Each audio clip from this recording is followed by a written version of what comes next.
The first ever World Test Championship final is set to take place from tomorrow, and the top two teams in Test cricket in the world at the moment, New Zealand and India, will go head to head for the bragging rights to be crowned the first ever World Test Championship final winners and will hold the World Test Championship mace according to whoever wins this final encounter. But a very interesting piece of history attached to how we've gotten here to this point of the World Test Championship final.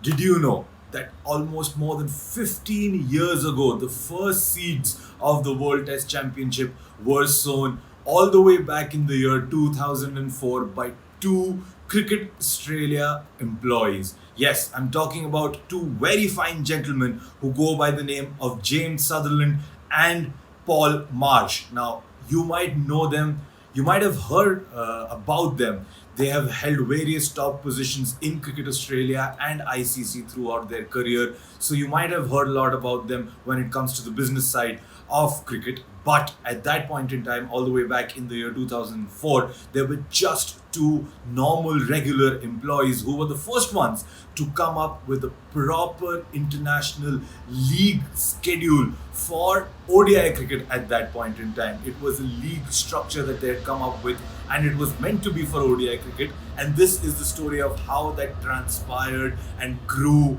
beyond leaps and bounds to become what we now know it as the World Test Championship today. Now, Paul Marsh was the first one to come up with a proper proposal for this formal league that was supposed to happen for international cricket, albeit it was meant for ODI cricket at that point in time. Now, that proposal had 11 teams playing 30 matches each, 10 matches at their home venue, 10 matches at their away venue, and 10 matches at a neutral venue. Now, just to give you an idea of how far back this was first proposed, out of the 11 teams, Kenya and Zimbabwe were one of the 11 teams who were supposed to take part in this proposed plan that Marsh had proposed.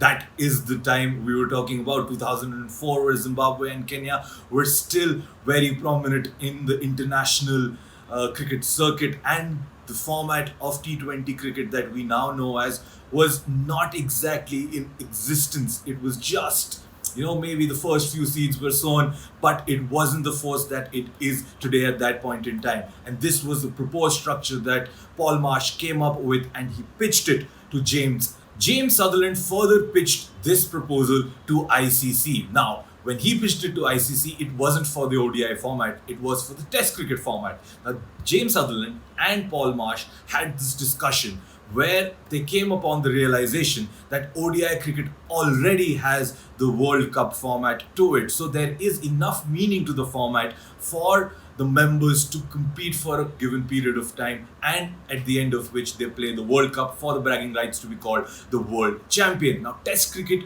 did not have any such competition, and apart from the ranking system that ICC had come up with, there was not much to provide more context to these test matches that these countries were playing time and again against each other. So just to give that context and to make ICC comply with what they were planning, James Sutherland twitched the plan to make it test-centric format and then further pitched it to the ICC. Now, after pitching it to the ICC, there was this one gentleman who was really impressed by this proposal. It was the then ICC's operations manager and former South African cricketer Dave Richardson. Now, there's a very peculiar reason to why he was very impressed by the proposal. Up until that point, each and every test playing nation were just playing bilateral series amongst each other. But it was only England and Australia who were playing a series that had a lot of history to it, that had a lot of context to it. It was the Ashes, and there was no other test playing nation that could compete for the Ashes. So he realized the fact that this league structure would give more context to test matches, and it would involve all members into a certain goal of competing for a single trophy and being called the World Test Champions. Now, you would think that considering that the ICC initially liked the proposal, why did it take so much time, more than 15 years, to implement such a thing when it came to the test matches that we were playing? It was because at that point in time, the entire concept of rights and bilateral series and money was just slightly on the rise. India was becoming a big horsepower when it came to international cricket, and the bilateral series that each and every team for that matter were playing, be it test matches or ODI for that matter, were selling for huge amounts of money. And these boards at that point in time, their sole reason and their sole purpose was to grow the game by making money and making their grassroots structures more stronger, and that is why they were not very into this concept in the off. Now things got really interesting in the year 2013. So we jumped from 2004 to 2013. In between those 9 years, there was a lot of tussle between all the members countries, including England, Australia and India. England and Australia were not really bothered about this proposal because for them they had the Ashes and that's all they were caring about. India wanted the money aspect of it and did not bother about taking part in yet another competition where ICC were set to dictate the schedules and whom they were playing and everything, and so on and so forth, because they wanted to make the money that came from the bilateral series, from broadcasters, from sponsors and all those things.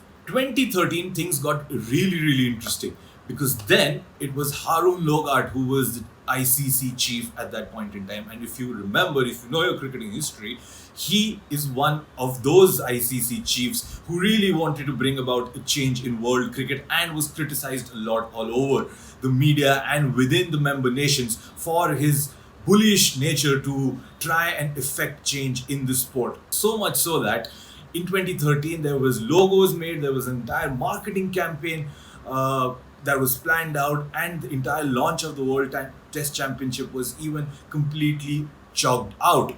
The Champions Trophy was decided that it would be scraped off to make room for this World Test Championship, and that's how far it got. But then in stepped the big three of world cricket: Australia, England and India.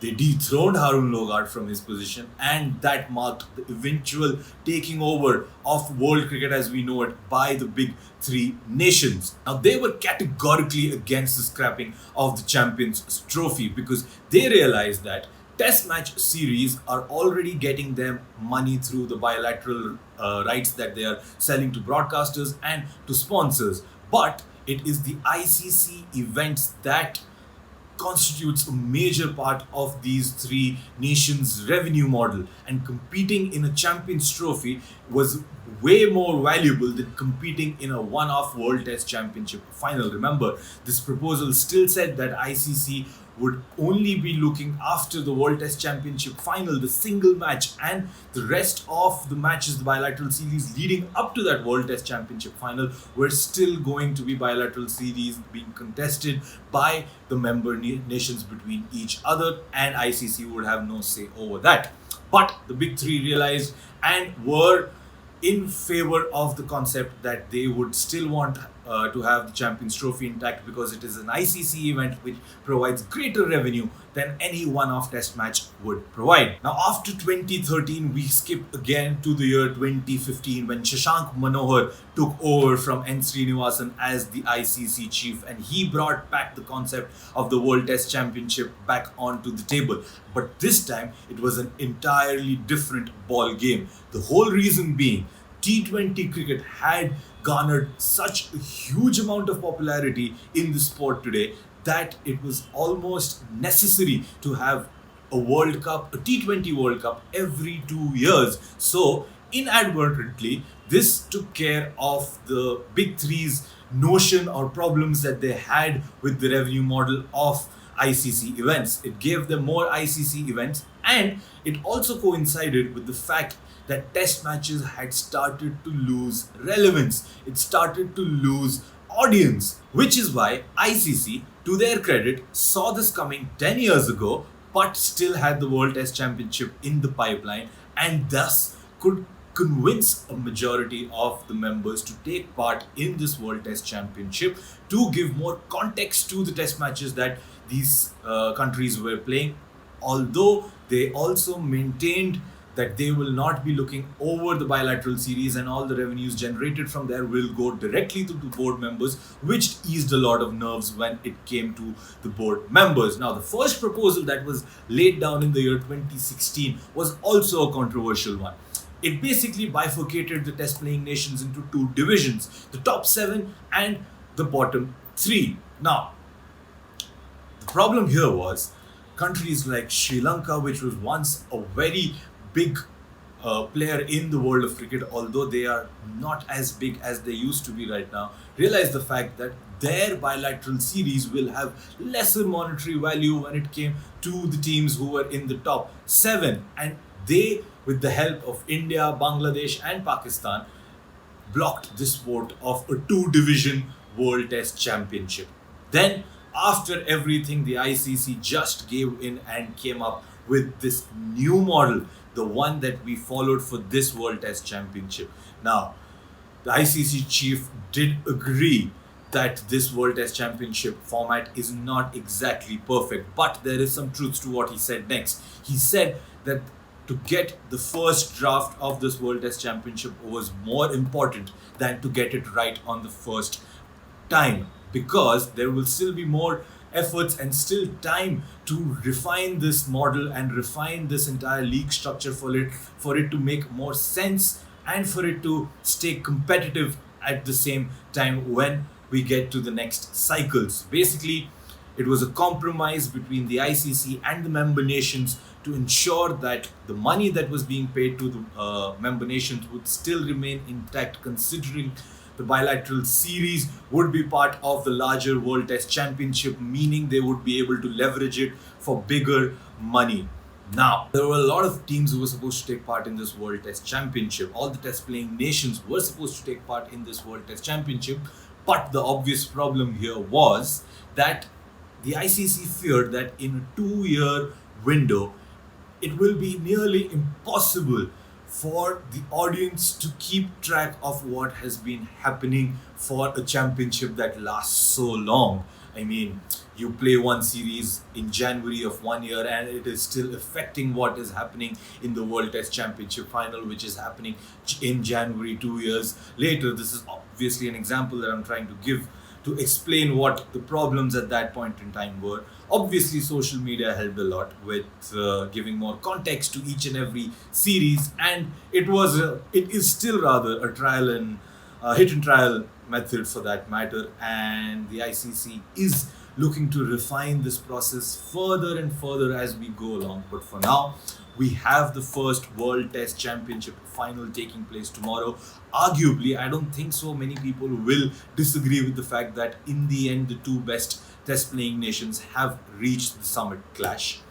Now, as far as the two gentlemen that I mentioned at the start of this video, James Sutherland and Paul Marsh, the two pioneers who laid down the seeds for the World Test Championship, and in fact also Dave Richardson, who was also instrumental in implementing this whole dream of the two gentlemen from Cricket Australia.